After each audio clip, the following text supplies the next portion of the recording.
আমি ছেলে হয়ে যেই দুঃখগুলো কখনোই প্রকাশ করতে পারি না সেগুলো হলো 18 বছর হয়ে যাওয়ার পর বাবা মার কাছ থেকে মন খুলে হাত বেরিয়ে টাকা চাইতে পারি না, যে এক্ষুনি আমার 200 টাকা লাগবে, টাকাটা দাও। এর আগেই কেমন যেন একটা অদৃশ্য দেয়ালের বাধা পড়ে যায় যে তুমি বড় হয়ে গিয়েছো, এখন তুমি ইনকাম করে খাও, এখন তুমি ঘর থেকে টাকা নেয়ার বয়স না, ঘরে টাকা দেওয়ার বয়স।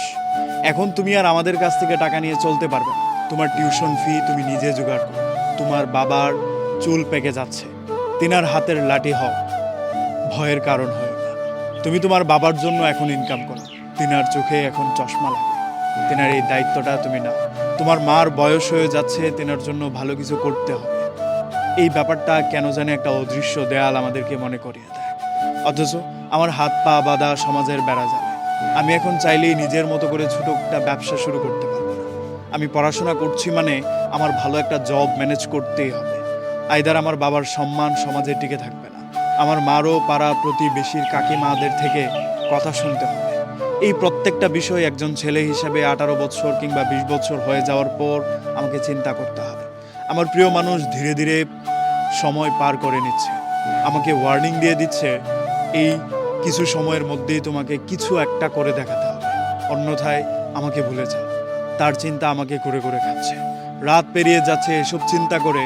বাবা মার জন্য কিছু করতে হবে, প্রিয় মানুষকে নিজের ঘরে নিতে হবে, নিজের ফিউচারের জন্য কিছু একটা করে ব্যাংক ব্যালেন্স বানাতে হবে, অথচ কিছুই হচ্ছে না।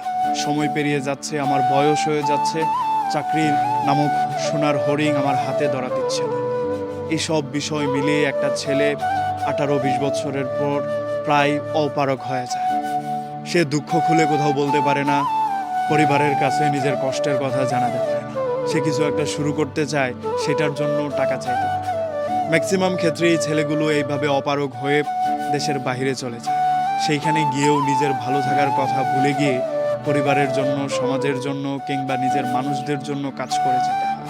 ছেলেদের জীবনটা বোধহয় আসলে এমনই হয়, হয় দেশে নিজের চাওয়া পাওয়াগুলোকে আত্মবিসর্জন দিতে হয়, অন্যথায় পরিবারের কথা চিন্তা করে প্রবাসের মাটিতে খেটে মরতে হয়।